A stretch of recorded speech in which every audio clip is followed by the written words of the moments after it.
رخ کریں گے پاک وطن کا، جہاں ملک بھر کی طرح پاک وطن میں بھی ربیع الاول کے مقدس ماہ میں نورانی محفل میلاد مصطفیٰ صلی اللہ علیہ وآلہ وسلم کے انعقاد کیا گیا اور جشن آمد رسول صلی اللہ علیہ وآلہ وسلم کا سلسلہ جاری ہے۔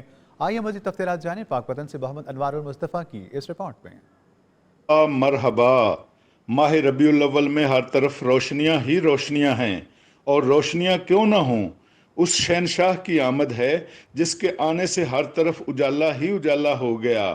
ملک بھر کی طرح پاک وطن میں بھی ربیع الاول کے مقدس ماہ میں فرزندان اسلام کی طرف سے نورانی محافل میلاد النبی صلی اللہ علیہ وآلہ وسلم کے انعقاد اور جشن آمد رسول صلی اللہ علیہ وآلہ وسلم نہایت مذہبی جوش و جذبے کے ساتھ منانے کا سلسلہ جاری ہے۔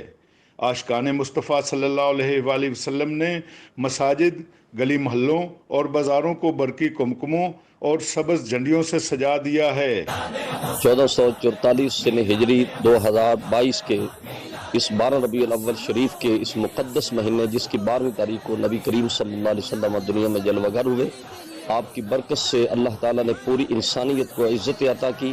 دربار حضرت بابا فرید الدین مسعود گنج شکر رحمۃ اللہ علیہ پر محکمہ اوقاف کی جانب سے محفل میلاد النبی صلی اللہ علیہ وآلہ وسلم منعقد کی گئی، جس میں ملک بھر سے نامور نعت خوان، علماء، مشائخ اور زائرین نے شرکت کی۔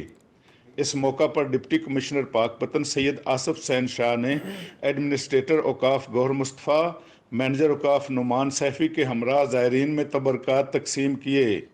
نبی آخر الزمان حضرت محمد صلی اللہ علیہ وآلہ وسلم سے والہانہ محبت ہر مسلمان کے ایمان کا حصہ ہے۔